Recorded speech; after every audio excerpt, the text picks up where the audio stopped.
Bonsoir, je vous souhaite la bienvenue à notre conférence des grands communicateurs. Alors la conférence aura lieu dans quelques minutes, mais ce soir, avant de commencer, on a le privilège de s'entretenir avec la conférencière justement que vous pourrez écouter tout à l'heure. Alors je suis avec Stéphanie Le Rouzic. Bonsoir, merci d'être avec nous ce soir. Bonsoir. Je vais résumer rapidement votre carrière. Donc ça fait déjà 15 ans que vous êtes dans ce métier, spécialiste marketing et des nouvelles technologies. Vous avez démarré dès 1999 en créant votre propre site internet de commerce électronique. Ensuite, vous avez dirigé le groupe Impact Recherche, qui était une division de Cossette spécialisée dans la recherche marketing. Et dans ce cadre-là, vous avez eu l'occasion de développer de nombreux tests d'utilisabilité, ce qui est maintenant devenu vraiment votre spécialité. Vous avez été aussi vice-présidente de l'association Utilisabilité Québec, qui aujourd'hui s'appelle UXPA. Et vous êtes aujourd'hui, votre profession, vous êtes stratège en utilisabilité au sein de l'entreprise UX Recherche. Alors parlez-nous un petit peu de cette entreprise. Alors UX Recherche, c'est une compagnie qui optimise les outils, les interfaces pour répondre aux attentes et aux besoins des utilisateurs. Donc on fait beaucoup de recherches directement auprès des gens pour comprendre quels sont leurs besoins, quelles sont leurs attentes, comment ils utilisent les interfaces. Dans le but d'optimiser tous ces outils-là, on fait beaucoup de conseils, de recommandations stratégiques aux agences ou aux annonceurs directement. Alors justement, avant de mettre en ligne un site web, il faut pouvoir le tester, savoir s'il fonctionne bien, et notamment au niveau de l'utilisabilité. Alors parlez-nous des méthodes que vous pouvez utiliser pour ça. Alors pour tester un site internet, en fait, la première phase qui est généralement utilisée, c'est l'eye tracker, donc qu'on appelle au kilomètre. On met en fait des internautes devant la machine au moment où la personne va découvrir le site internet. On suit par une caméra infrarouge le mouvement de la pupille, ce qui nous permet de voir quels sont les éléments qui sont directement regardés, qui sont compris et analysés par l'internaute qui se trouve face à la machine, avant d'enchaîner sur des entrevues qualitatives un peu plus en profondeur, où là on va discuter de qu'est-ce qu'ils ont vu sur la page, qu'est-ce qui les intéresse, comment on peut optimiser la chose pour améliorer la compréhension du site, notamment le menu de navigation ou des choses comme ça. Alors, la conférence a pour thème la publicité en ligne, parce que justement, vous avez fait une étude à ce sujet-là. Alors, expliquez-nous quelles ont été les motivations qui ont conduit à cette étude. Alors, en fait, on voulait montrer un petit peu à l'industrie de quoi on était capable, ce que pouvait apporter en fait la recherche UX à la compréhension d'un phénomène. On s'est dit que la publicité en ligne était un bon sujet parce qu'on fête cette année donc, les 20 ans de ce média. Donc, c'est pour nous une bonne occasion de faire un point. C'était d'ailleurs l'occasion de faire un point. La publicité en ligne, il y a 20 ans quand ça a commencé, on a beaucoup fonctionné en essai-erreur. Les formats étaient un petit peu faits au hasard. On a connu tous le pop-up qui a été finalement l'enfer et qui s'est avéré une très mauvaise idée. Mais il fallait commencer par là pour avancer et puis à un moment donné arriver à ce qu'on a aujourd'hui, qui sont des formats beaucoup plus traditionnels auprès desquels les gens sont habitués. C'était aussi l'occasion de faire un point parce qu'arrivé à l'adolescence, il faut se remettre en question et il y a beaucoup de résultats qui sont fort intéressants qui nous montrent qu'il va falloir se réinventer à nouveau. Dans la conférence qui va suivre, vous allez aborder plusieurs sujets qui sont liés, bien entendu, à la publicité en ligne et l'utilisabilité. Alors, pouvez-vous présenter quels seront les thèmes qui vont être abordés ? Alors, on va commencer par un petit état du marché parce qu'il y a beaucoup de statistiques. Quand on est une firme de recherche, on adore les statistiques. Donc, je vais vous donner beaucoup d'informations sur l'état du marché aujourd'hui, son évolution. Ensuite, eh bien, je vais vous parler de la performance des formats publicitaires sur les sites Internet pour ensuite préciser, focuser sur la performance des publicités sur les réseaux sociaux parce qu'aujourd'hui, c'est un phénomène qui est à part. Ensuite, nous allons regarder la performance des formats publicitaires sur les moteurs de recherche pour terminer par les nouveaux outils que sont le téléphone intelligent, les tablettes, parce qu'aujourd'hui tout est mobile et que ces résultats-là sont également importants. Alors évidemment, ça nous donne envie d'en savoir davantage, donc je vous invite à écouter la conférence de Stéphanie Le Rouzic qui a pour thème « Splendeur et misère de la publicité en ligne ». Alors ça me fait très plaisir d'être avec vous ce soir pour vous parler donc effectivement des splendeurs et des misères de la publicité en ligne. Je vais vous faire un petit état du marché, puis après on va regarder les performances de ce support un petit peu sur différents supports, justement, différents outils. Un petit état du marché de la publicité en ligne pour commencer. Il y a des chiffres tout nouveaux qui viennent de sortir il y a quelques semaines de l'IAB qui nous dit que maintenant la publicité en ligne, ça représente 3,5 milliards de dollars au Canada. C'est une croissance de 14% par rapport à l'année dernière, donc ça continue toujours de croître. Au niveau du Québec, on n'a pas le chiffre précis, on estime à peu près à 670 millions le chiffre d'affaires de la publicité en ligne, en sachant qu'il y a 19% de cette pub qui est francophone, sauf qu'on fait de la publicité en français et en anglais au Québec, et puis on fait de la publicité francophone aussi ailleurs au Canada. Quand on parle de publicité aujourd'hui digitale, on parle de la publicité en ligne, donc le search, ce qu'on trouve sur les moteurs de recherche, et puis le display, ce qu'on trouve dans l'affichage de bannières. C'est ce qui représente encore aujourd'hui le très très gros de la publicité digitale. Ça représente 87% en fait des dépenses. Par contre, il y a un petit nouveau, je dis petit parce que ça ne représente que 443 millions, c'est la publicité mobile. Sauf que ce petit va bientôt être appelé à devenir de plus en plus grand, jusqu'à être bientôt un géant, puisque ce 443 millions de dollars qui est réalisé avec la publicité mobile, c'est en croissance de 177%. Donc c'est quelque chose qui va être non négligeable dans l'avenir. Donc tout ça, ça fait qu'aujourd'hui, la publicité en ligne, c'est devenu le premier média en termes de dépenses. Quand j'ai fait ma conférence sur le même sujet, au mois de mai au salon ICOM, j'annonçais que c'était le deuxième média derrière la télévision. Et puis cet été, la donne a changé. Et donc désormais, la publicité en ligne, c'est 31% des dépenses quand la télévision en fait que 30%. Donc on voit que les choses commencent à évoluer. Si on se rappelle, il y a 20 ans, la bannière Internet venait de naître, hein, donc elle partait de zéro. Et aujourd'hui, c'est ce qui fait le plus d'investissement en termes de publicité. Alors, quelles sont les performances de ce support publicitaire dans lequel les agences et les annonceurs investissent beaucoup? Je vais vous parler donc du web, de la publicité sur les réseaux sociaux, de la publicité dans les moteurs de recherche et puis la publicité sur les outils mobiles. Donc d'abord sur le web, donc, le taux de clic. Aujourd'hui, la publicité, c'est 0,09% au Canada du taux de clic. Ça varie évidemment selon le format, ça dépend du créatif, ça dépend de l'environnement où il est diffusé. Donc ça peut varier entre 0,1 et 0,3, mais vous voyez que c'est pas énorme. Et aujourd'hui, on se base beaucoup sur le taux de clic. Sauf que ce qu'on a voulu démontrer avec cette étude, puisque ce que je vous présente ce soir, c'est une étude qu'on a menée chez UX Recherche au début de l'année, c'est que le taux de clic, ça ne fait pas tout. Le taux de clic, c'est bien pratique parce que vous savez combien de personnes ont cliqué sur votre bannière, mais il y a des gens qui la voient, cette publicité, qui n'ont pas cliqué dessus et qui pourtant ont eu quelque chose qui s'est déclenché après le visionnement de votre publicité. Donc oui, le taux de clic, c'est quelque chose qui est intéressant d'avoir en tête, mais il faut bien savoir que le taux de clic aujourd'hui, c'est pas grand-chose par rapport au pouvoir que peut avoir la publicité sur le web. Donc on a fait un sondage auprès de 1000 internautes québécois. Je vous présente les résultats ici. C'est quelles sont les actions que les gens ont effectuées après avoir vu une publicité en ligne. Donc premier chiffre, 47% des gens ont déjà cherché un produit dans un moteur de recherche après avoir vu une publicité. Donc je ne dis pas que c'est 47% qui cherchent, mais ont déjà fait cette action-là après avoir été exposés à une publicité. On sait aussi qu'il y a un quart des gens qui ont déjà acheté un produit sur Internet après avoir été exposés à une bannière. Et on sait qu'à peu près un tiers des gens ont visité la page Facebook d'une marque, toujours après avoir vu s'afficher sur leur écran une publicité. D'autres types d'actions également relevées dans ce sondage. On a à peu près 2 personnes sur 10 qui ont déjà partagé une publicité sur un réseau social ou qui l'ont partagée par courriel en disant « Regarde, cette publicité-là, soit elle est amusante, soit elle est intéressante pour son contenu. » Et puis, un tiers des gens ont déjà été acheter un produit en magasin après avoir vu la publicité. Donc, on se rend bien compte qu'il y a effectivement d'autres effets qui sont déclenchés par le visionnement d'une publicité. Aujourd'hui, ça augmente la notoriété de votre marque, ça augmente votre capital sympathie. Ça permet de mémoriser un message qui est transmis. Ça permet de prendre connaissance d'un rabais ou d'une promotion.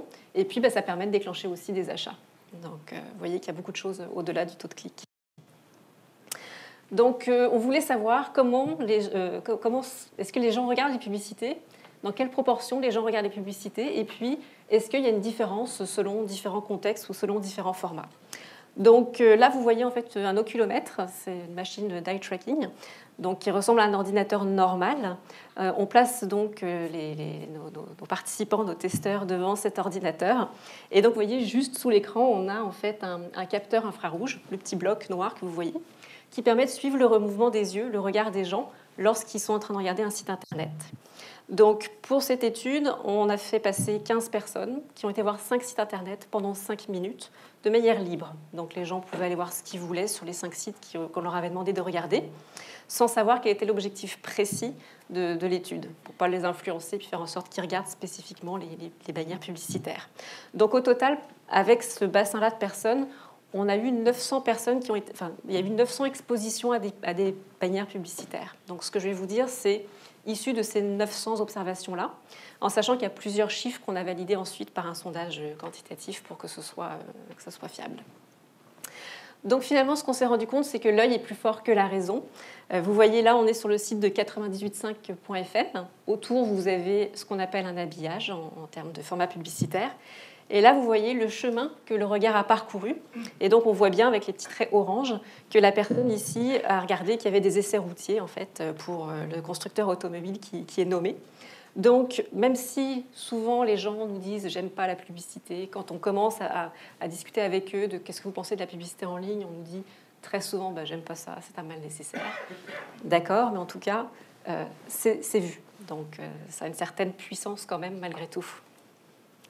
Donc, le chiffre qu'on a découvert en compilant toutes les informations, donc avec les 900 expositions aux publicités, c'est que les gens passent à peu près 4,5% du temps de navigation à regarder les publicités. Donc ça, en fait, ça représente 27 secondes pour 10 minutes de navigation. Alors, ça paraît pas énorme, mais c'est déjà une partie intéressante. Et surtout, c'est très variable en fonction des formats publicitaires et puis des différents moments. Donc, c'est ce que je vais essayer de décortiquer maintenant avec vous pour vous partager les différentes découvertes qu'on a pu faire. Donc, les formats les plus vus, donc l'habillage, c'est le format le plus performant. Il est vu pendant 18% du temps de navigation. Donc, vous voyez, il est quand même très, très important. On le voit énormément. Il est de chaque côté du site et au-dessus. Donc, ce n'est pas étonnant de constater qu'il est plus remarqué que les autres formats. Donc, pendant 18% du temps de navigation. Le footer, c'est le petit bandeau qu'on peut avoir en bas du site internet, qui souvent est dynamique, qu'on retrouve plus sur les tablettes d'ailleurs que sur les sites web. Lui, il est vu dans 15%, il est vu 15% du temps de navigation.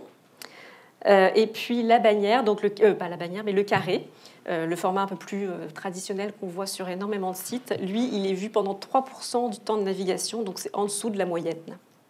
Je voulais insister sur un fait, c'est qu'on sait quels sont donc les formats qui sont les plus vus et les moins vus, mais il faut aussi coupler cette information-là avec qu'est-ce que les gens aiment et n'aiment pas.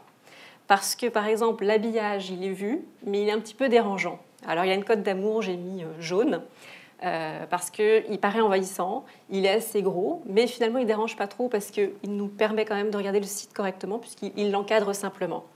Le footer, par contre, qui avait un bon score en termes de visibilité, lui, il n'est pas aimé des gens. Il est souvent accroché avec la souris. Et puis, il est très souvent accroché aussi avec les doigts lorsqu'on est sur des tablettes. Ce que je ne vous ai pas dit, c'est que les tests qu'on a faits, on les a fait sur ordinateur et sur tablette. Et le cadre, lui, le carré, eh bien, il a une bonne cote d'amour. Il est peu visible, 3%, mais c'est un endroit qui est habituel. Les gens s'attendent à ce format-là, ils le connaissent, donc il ne dérange pas. Et donc, il est plutôt apprécié. Donc, je vous ai fait un petit résumé pour voir les différentes performances selon les formats. Donc, vous avez un axe, les publicités qui sont vues, celles qui ne sont pas vues. Puis de l'autre côté, celles qui sont aimées et détestées. Et donc, vous voyez, finalement, il faudrait choisir plutôt celles qui se trouvent en haut à droite, c'est-à-dire celles qui sont vues et qui sont aimées. Il n'y en a pas beaucoup, malheureusement. Il y a le mur Facebook, je reviendrai dessus tout à l'heure, parce que j'ai fait une petite partie un peu plus approfondie sur les réseaux sociaux. Et effectivement, aujourd'hui, on se rend compte que il y a beaucoup de publicités la publicité fonctionne beaucoup mieux sur les réseaux sociaux que sur les autres types de sites internet. Et donc, sinon, celui qui performe, c'est l'habillage, parce qu'il est quand même bien vu et pas trop détesté. Le cadre et la bannière, qui sont énormément utilisés aujourd'hui par tous les annonceurs, eh bien, ils performent de manière très faible en termes de visibilité. Les liens texte, ils sont au centre, donc c'est relativement neutre, ça ne se voit pas énormément, c'est remarqué seulement pendant 1% du temps de navigation. Et puis dans ceux qui sont détestés, finalement, c'est les nouveaux formats. Vous avez tout ce qui est dynamique, tout ce qui est expand banner, footer, souvent c'est des choses qui se déplacent, qui bougent, donc ça les gens n'aiment pas du tout. Et puis le vidéo, qui ne performe pas très bien, il est vu, mais les gens ne l'aiment pas. Je ne sais pas s'il y a beaucoup de gens ici dans la salle qui aiment les vidéos telles qu'on les trouve aujourd'hui, c'est-à-dire on vous impose le fait de regarder quelque chose avant de regarder ce que vous étiez venu faire en ligne. Et je pense que parmi les différents messages que moi j'essaie de diffuser, c'est essayons de trouver une autre manière de faire du vidéo, parce que oui, c'est le fun, parce qu'on peut faire des choses intéressantes, dynamiques, créatives, mais si on impose, comme on imposait les pop-up avant, un vidéo, ou comme la publicité à la télévision, je ne suis pas sûre que ce soit la meilleure façon d'assurer l'avenir de la publicité en ligne. Alors, quels sont les ingrédients du succès dans ce qu'on a pu remarquer? Quand est-ce que les gens regardent un peu plus longtemps les publicités que les autres? Donc, en fait, on a constaté que le contexte d'exposition est très important. On regarde finalement les publicités quand on est disposé à le faire. Donc, à droite, vous avez les moments où les publicités sont très peu vues. C'est quand la personne est concentrée sur la lecture d'un article. Elle est venue sur votre site parce qu'elle voulait lire quelque chose de précis. Donc à ce moment-là, plus rien d'autre n'existe. Elle ne va pas regarder ce qui se passe ailleurs. Et quand elle est en train de faire une recherche précise aussi, donc qu'elle part d'un moteur de recherche, puis qu'elle arrive sur un site, qu'elle fouille à l'intérieur de catégories, tant qu'elle est dans son processus « je recherche quelque chose de précis », elle occulte tout ce qui se passe autour d'elle.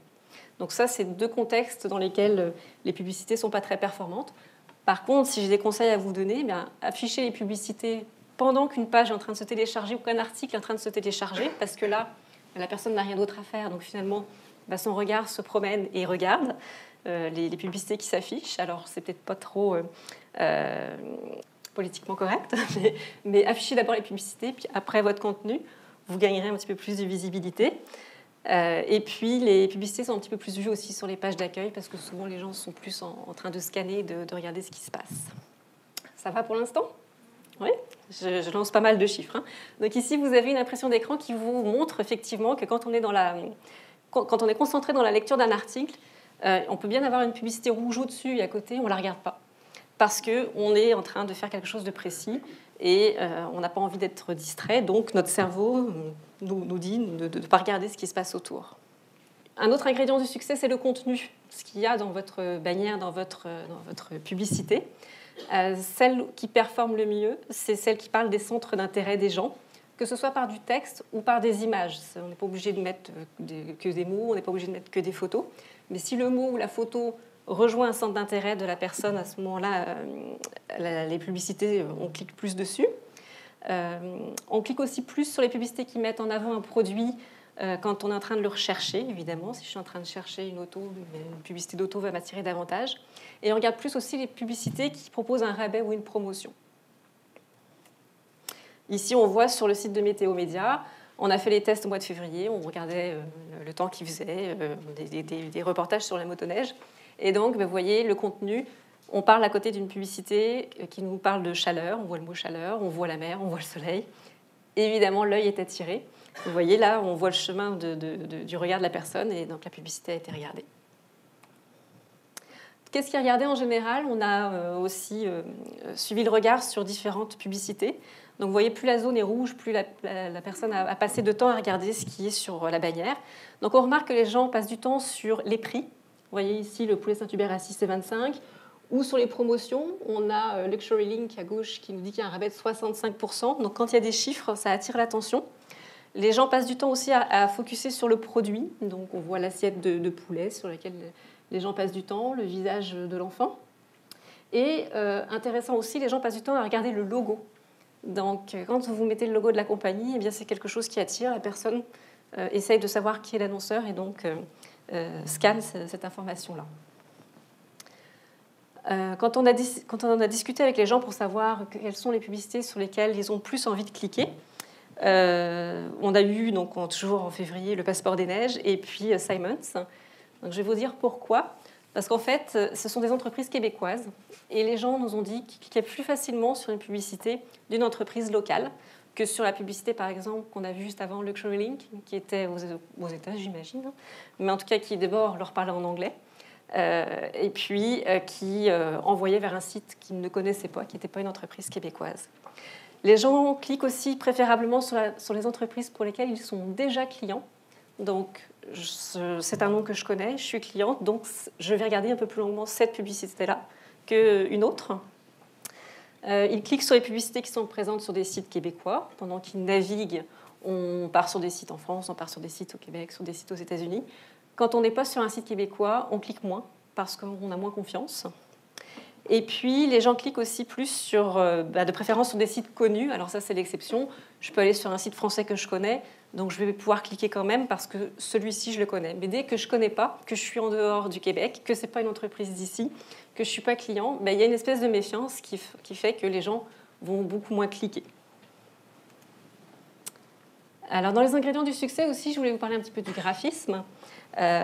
Souvent, on essaie de faire des choses qui se remarquent, qui flashent, qui sortent de l'ordinaire. Et ça pour effet l'inverse de ce que l'on recherche. C'est ce qu'on appelle l'effet de banner blindness. Ça a été mis en évidence en 2007 par Jacob Nielsen, qui est un gourou de l'utilisabilité, qui dit finalement, plus ça ressemble à une pub et moins les gens vont la regarder. Et effectivement, on l'a constaté dans les différents tests qu'on a menés.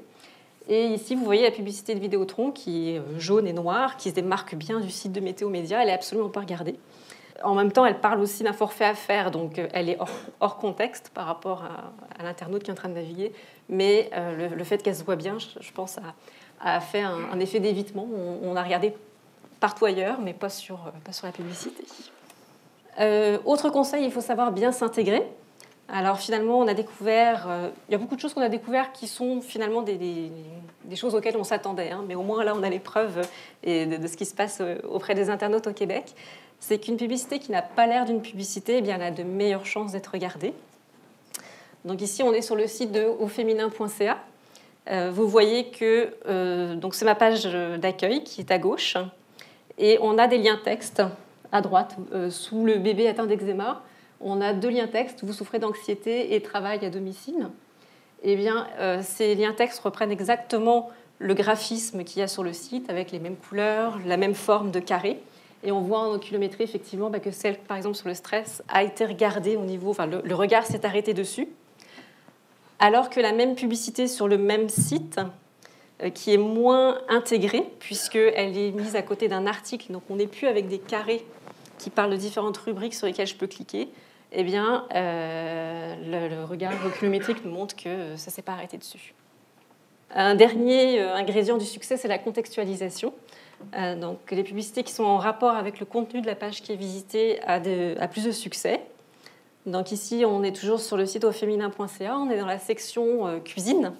La personne est en train de rechercher des recettes. Et donc, vous voyez que la publicité à côté sur un concours pour des recettes gourmandes a été regardée un certain nombre de temps, alors que celle d'en haut, Disney par exemple, n'a pas été regardée. Pourtant, on était pareil dans une période en février où on préparait la relâche. Donc ça aurait pu être quelque chose qui aurait été regardé parce que c'était dans le contexte, on va dire, du temps. Au niveau de l'agenda, ça avait du sens. Mais là, on est en train de chercher des recettes de cuisine, donc la personne l'a occultée, et par contre, a regardé celle qui concernait quelque chose qui parlait de cuisine. Donc, tout ça, ce sont les ingrédients du succès, mais je voulais attirer votre attention aussi sur le fait qu'il y a peut-être une urgence à réinventer les formats publicitaires qu'on utilise aujourd'hui, parce que même si on est en croissance 14% cette année, l'affichage, le display ici, et pour la première fois, on baisse, moins 4%. Et d'après moi, mon humble avis, c'est à cause de ça.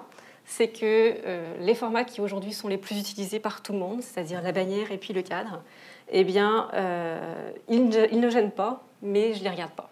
Donc, si on veut que ce soit efficace demain, je pense qu'il faut réfléchir à des nouveaux formats, à des nouvelles façons de faire. Et comme je vous disais, ce qui est plus invasif et ce qui a été testé dernièrement n'est pas aimé par les gens. Autre fait, il y a de plus en plus du coup de personnes qui installent aussi des bloqueurs de pop-up, des bloqueurs de pub, pardon. Et donc, notre sondage nous indique qu'aujourd'hui au Québec, ça c'est un nouveau chiffre que je vous livre, 27% des internautes ont un bloqueur de publicité.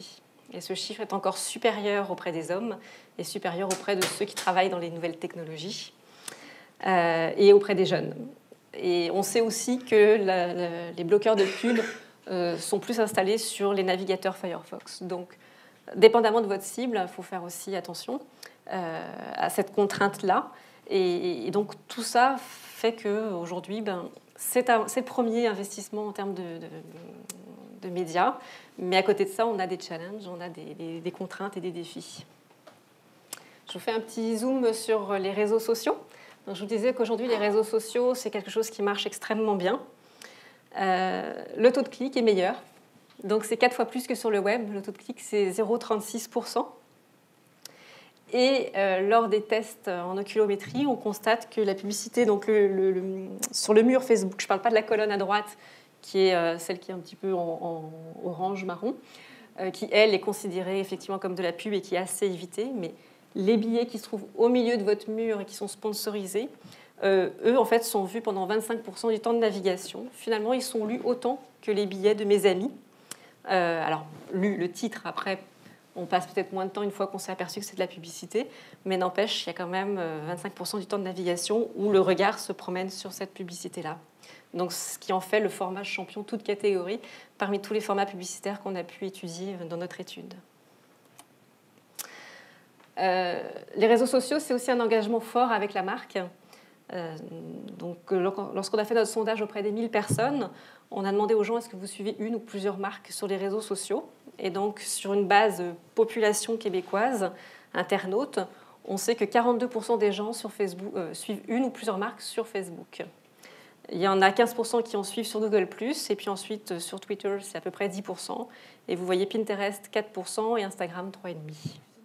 Donc ça, c'est sur la base population. Ce graphique-là, c'est juste pour vous montrer qu'après, plus les gens sont impliqués avec le réseau social et plus ils vont suivre de marques.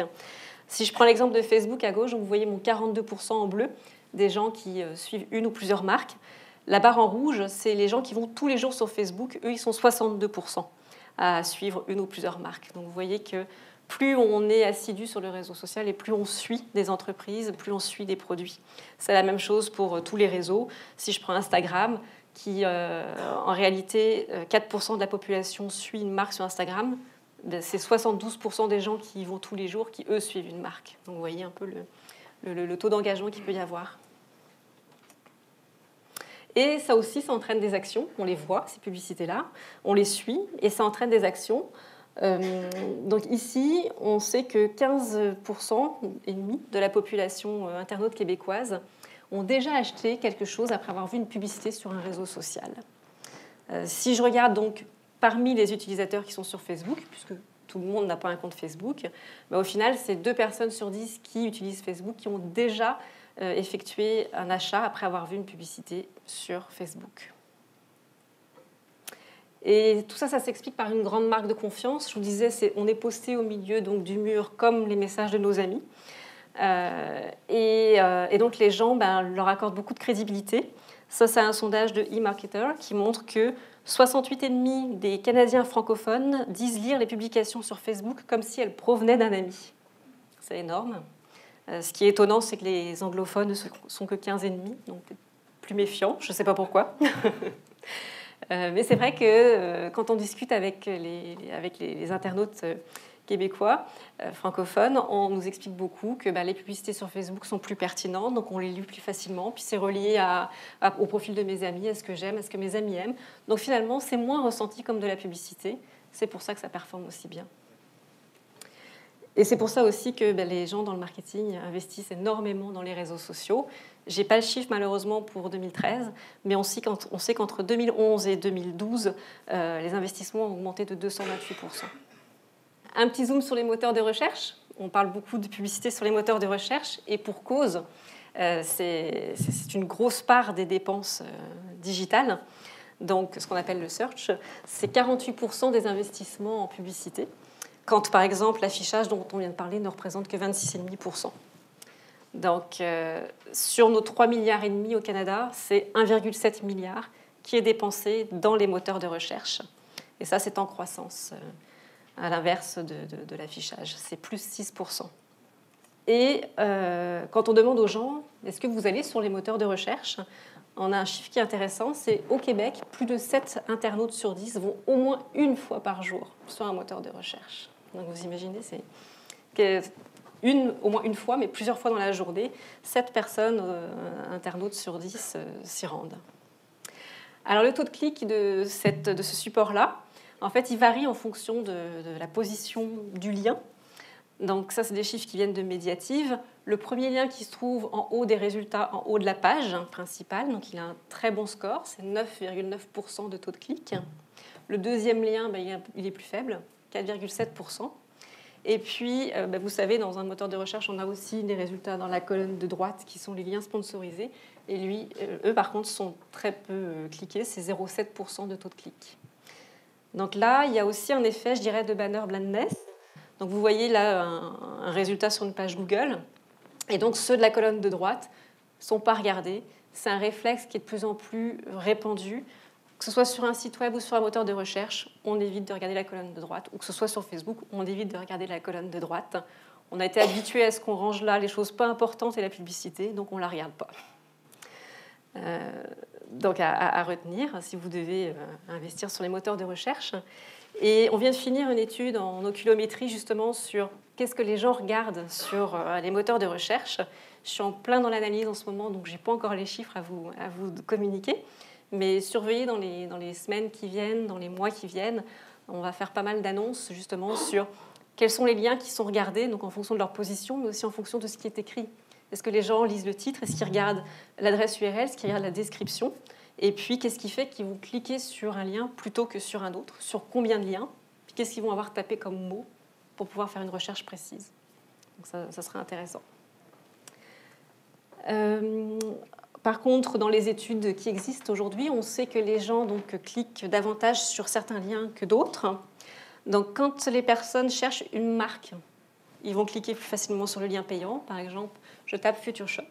Et donc, si j'ai le lien payant Future Shop qui arrive, il va avoir un meilleur taux de clic que si je mets Hôtel Cancun.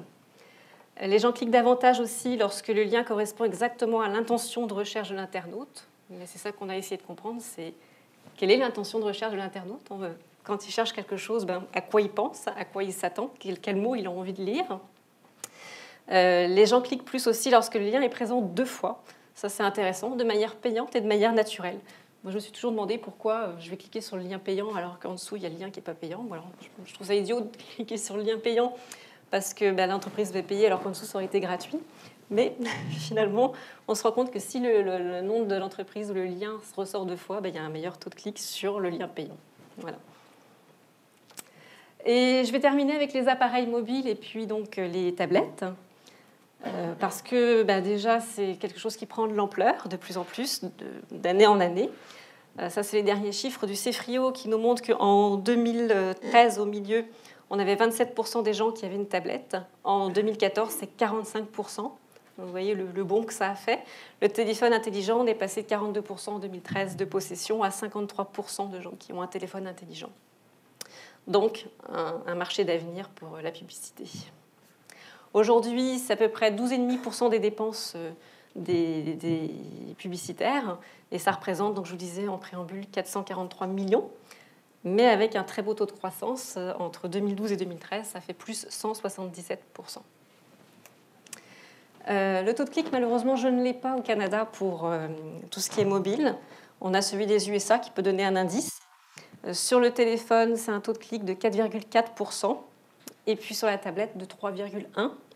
Alors attention quand même, il y a un phénomène sur tout ce qui est petit appareil et mobile. C'est les faux tapes, puisque finalement on parle de taux de tape. Donc le taux de tape, c'est 4,4 pour le téléphone et 3,1 pour la tablette. Sauf qu'il y a plein de gens qui se trompent, puis qui appuient sur le lien, puis qui reviennent parce que ce n'est pas ça qu'ils voulaient faire. Donc pour l'instant, on ne sait pas quelle est la proportion de vraies tapes qui étaient intentionnelles, et puis le nombre d'erreurs. Ça va être un des challenges dans les années à venir pour voir qu'est-ce qu'on peut faire pour que ce soit des vrais, qu'on garde un aussi bon score, mais avec des vrais clics. Donc souvent les gens se trompent, ils appuient là où il ne faudrait pas, et souvent là on voit la bannière qui se trouve en haut. Souvent ça prend 1/5 de l'écran selon l'écran que vous avez. Donc en termes d'utilisabilité, c'est vraiment pas quelque chose d'agréable parce que ça gêne les utilisateurs. Donc mon message là-dessus, c'est aussi il va falloir être inventif, il va falloir trouver de nouvelles façons de faire. Il ne faut pas faire des copier-coller de ce qu'on faisait sur le web, sur notre tablette ou sur notre téléphone intelligent. Surtout qu'il y a énormément de possibilités avec l'interactivité que nous proposent ces outils-là. On peut secouer son téléphone, on peut gratter l'écran, on peut faire pas mal de choses pour engager un peu plus finalement la personne qui est en face. Et puis la publicité sur les tablettes, c'est un nouveau format qui est à la croisée entre ce qu'on avait dans les magazines avant, la pleine page de publicité, et puis ce qu'on avait sur le web. Pour le moment, c'est jugé plutôt ludique. Les derniers chiffres de la Presse Plus nous disent que les gens aiment la publicité sur la Presse Plus. Mais pour combien de temps ? Ça, on ne le sait pas non plus. Moi, j'ai peur que ça crée un peu une publiphobie, c'est-à-dire que les gens aient un rejet comme pour la pop-up, parce qu'à un moment donné, quand il y en a beaucoup, quand il y a beaucoup de fréquences, quand c'est répétitif, ça nous gêne parce que ce n'est pas ce qu'on était venu faire. Donc ça fonctionne pour le moment, mais j'ai beaucoup de réserves pour l'avenir. Sous ces formats-là, je parle. Donc pareil, il va falloir être inventif, il va falloir trouver des choses intéressantes. Et puis les ingrédients du succès sur ces outils-là, c'est à peu près les mêmes donc, que sur le web, que sur Internet, sur notre ordinateur. Le contexte d'utilisation est important, et les intentions aussi des gens lorsqu'ils sont devant leur téléphone. On sait que la connectivité a un fort lien avec le taux de clic. Lorsque je n'ai pas de réseau Wi-Fi, je ne vais pas cliquer sur les publicités. Alors que quand je suis arrivée chez moi et que je l'ai, je vais le faire plus. D'ailleurs, c'est lié avec les horaires. On sait que les taux de clic sur ces outils-là sont beaucoup plus forts le soir que dans la journée. Sinon, pour le reste, c'est pareil. Les publicités intégrées fonctionnent mieux. Les publicités qui sont contextuelles fonctionnent mieux. Le graphisme qui s'intègre fonctionne mieux que celui qui se démarque. Et puis, le contenu est toujours donc, primordial. Parlez de votre produit, parlez d'un rabais ou d'un prix pour que ça éveille l'intérêt des gens. En tant que spécialiste de UX, en fait, je suis obligée de parler de ça. Pour moi, la publicité, c'est quelque chose qui est un contenu comme un autre. Donc, le défi, c'est de pouvoir réfléchir à comment l'intégrer dans une conception d'un site ou d'une application. C'est un défi pour les concepteurs, mais c'est un contenu comme un autre. Donc, quand on met un contenu, qu'est-ce qu'il faut se poser comme question ? C'est qui est l'utilisateur qui va être en face ? Puis, qu'est-ce qu'il est venu faire sur mon site ? Parce qu'il y a des moments où je suis disposée à en regarder, ça m'est même utile, ça me permet même de découvrir des nouvelles choses. Mais si on me l'a imposé à un moment donné où j'en voulais pas, ça ne marchera pas. Si par contre ça a été bien fait et que ça répond à un besoin à un moment donné où je suis disponible, et à ce moment-là, la recette sera parfaite. Je pense que c'est tout. Donc, les résultats de tous les chiffres que vous avez entendus ce soir sont pour la plupart disponibles sur la présentation qui a été mise sur SlideShare. Et puis sinon, UX Recherche vend sur sa boutique une étude beaucoup plus complète si ça vous intéresse. Et puis donc, vous pouvez suivre le compte d'UX Recherche ou le mien pour être au courant de tout ce qu'on essaye de connaître sur ce marché-là, tout ce qu'on va faire encore sur les moteurs de recherche. C'est des données qu'on donne disponibles à l'industrie pour faire avancer les choses. Voilà, merci beaucoup. Merci beaucoup. Bonsoir, merci, c'était très intéressant. Je voulais savoir, juste une précision, donc quand vous faisiez les tests d'oculométrie, chaque personne, donc vous observiez où elle observait, oui. Ensuite vous lui posiez des questions ? Oui. Pourquoi tu as fait ça et... Exactement, il y avait une première partie, donc 5 minutes sur 5 sites. Donc, pendant 25 minutes, les gens naviguaient, lisaient ce qu'ils voulaient sur des sites qu'on leur donnait. Mais donc, ils passaient la durée qu'ils voulaient sur les sites à lire ou ne pas lire de l'information. Et une fois que cette partie de 25 minutes était terminée, il y avait un entretien qualitatif plus en profondeur, où là, on revenait sur les sites en disant « Est-ce que vous aviez vu les publicités ou pas ? Est-ce qu'elles vous intéressaient ou pas ? Est-ce que vous auriez cliqué dessus ? Pour quelles raisons oui ou pour quelles raisons non ?» Ce qui nous a permis d'apprendre beaucoup de choses dont je parle à différents endroits. Par exemple, quand on sait qu'ils ont regardé un produit moins prix, on leur demandait si ça avait si ça avait une quelconque influence sur leur comportement. Et donc, un exemple que j'ai en tête, la publicité qu'on avait de Saint-Hubert, la personne, pendant la navigation, n'a jamais cliqué dessus, mais elle l'avait vu, puis en sortant, m'a dit « Bon, maintenant, j'ai le goût d'aller manger du Saint-Hubert. » Donc, la publicité a déclenché finalement une action, parce qu'on devait être proche de midi, je pense, à cette entrevue-là. Donc voilà, donc oui, on discutait énormément ensuite avec les gens pour comprendre et décortiquer un certain nombre de comportements.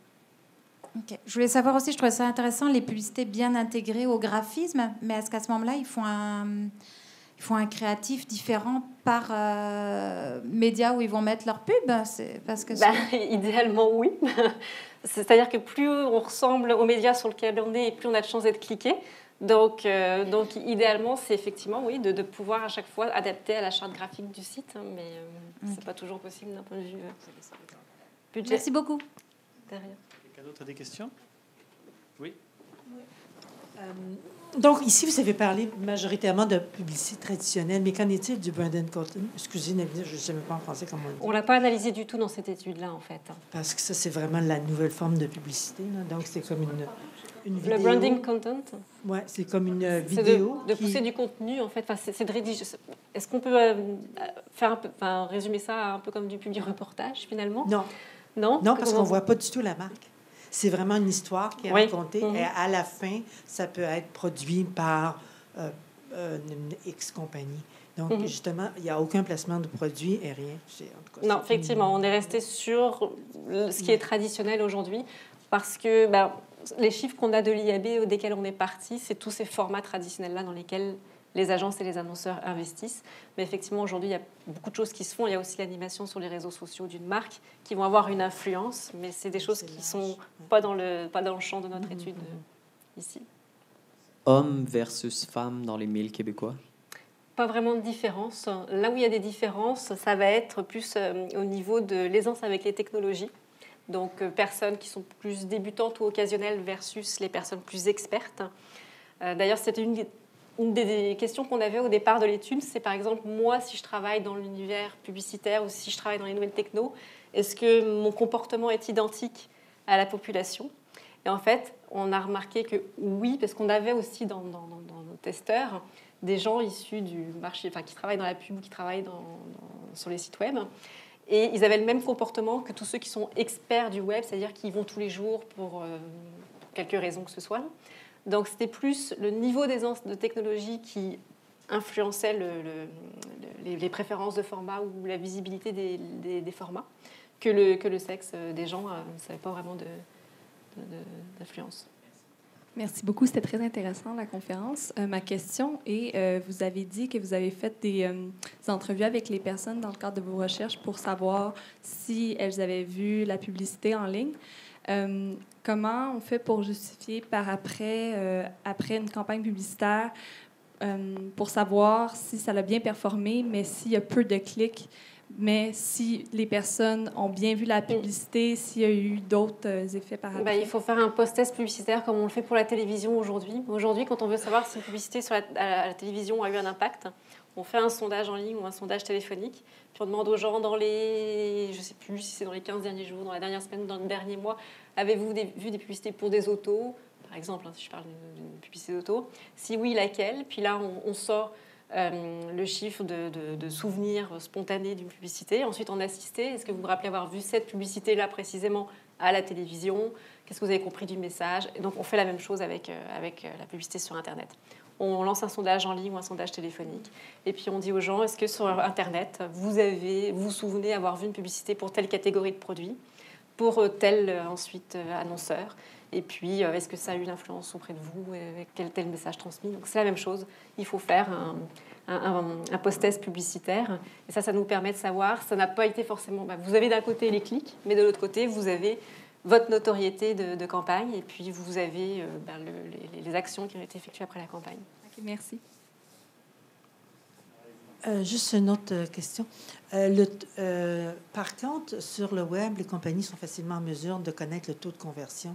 C'est-à-dire, ils peuvent, parce que lorsque la personne a cliqué, ils peuvent analyser avec Google Analytics qu'elle a cliqué sur la publicité après qu'elle est allée sur un formulaire ou qu'elle a acheté quelque chose. Donc, ce bout-là, on l'a. Mais le bout qu'on n'a pas, par exemple, c'est j'ai vu la publicité puis je suis allée manger dans le restaurant ou je suis allée acheter le produit dans le magasin en bas. Ce bout-là, en fait, on ne l'a pas. Et puis, l'autre bout qu'on a, c'est j'ai vu la publicité puis ça a eu une image, ça m'a permis d'avoir une image positive de la compagnie. Donc, tout ce qui est, pas en termes d'achat, mais en termes de je fais une campagne pour passer un message, je fais une campagne pour améliorer mon image, ça, on n'a aucun moyen de le mesurer par un taux de clic ou par le nombre de produits qu'on a vendus sur notre site de commerce électronique. Et j'ai lu aussi une étude du CFRIO qui mentionnait que, particulièrement les hommes, d'ailleurs, utilisaient beaucoup leur mobile pour aller, ils appellent ça du furetage en magasin. C'est-à-dire, ils vont prendre des photos des items, ils vont prendre des notes, etc., ou sur la compagnie. Et puis après, ils vont en ligne ils vont faire un comparable, puis ils vont acheter parfois Oui. dans une autre compagnie, mais ils font le beaucoup de... Oui, il y a deux avec le phénomènes qui téléphone. existent, le web roaming et le showrooming. Et en fait, les deux phénomènes existent. Il y a effectivement, comme vous dites, je suis dans un magasin, j'ai envie d'acheter ce produit, mais je vais sortir mon téléphone pour vérifier est-ce que le prix est intéressant ou est-ce que je suis capable de le trouver moins cher ailleurs. Puis finalement, je vais l'acheter en ligne parce qu'il est moins cher ailleurs. Mais l'effet inverse aussi, c'est je suis en train de me promener sur Internet, je repère un produit qui m'intéresse, puis je vais aller finaliser l'achat en magasin. Donc les deux phénomènes aujourd'hui existent. Je n'ai plus le chiffre exact, mais les deux sont des phénomènes qui sont importants. Alors Stéphanie, j'aimerais pouvoir approfondir quelques-uns des thèmes qui ont été abordés durant cette conférence. Alors imaginons que moi je suis un entrepreneur, j'ai un produit à vendre et je voudrais que les internautes, quand ils font une recherche sur ce produit, ce soit le nom de mon entreprise qui apparaisse en haut de la page de recherche. Comment je peux faire ? Alors, il y a plusieurs méthodes, il y en a deux principales. La première, c'est de travailler sur son référencement naturel. Ça veut dire que votre équipe technique va devoir optimiser votre site Internet pour qu'il ressorte dans les résultats sur Google quand quelqu'un fait une recherche. Donc, pour ça, il y a plusieurs possibilités. Ça va être de travailler sur les mots-clés.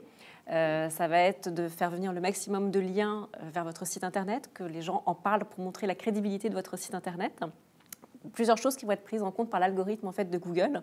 Alors ce fameux algorithme, justement. Oui, qui est une formule un petit peu magique dans le sens où personne ne sait exactement de quoi il est composé et il évolue en permanence parce que Google ne veut pas qu'on le connaisse pour détourner les règles et puis faire en sorte qu'on arrive en premier sur son moteur de recherche.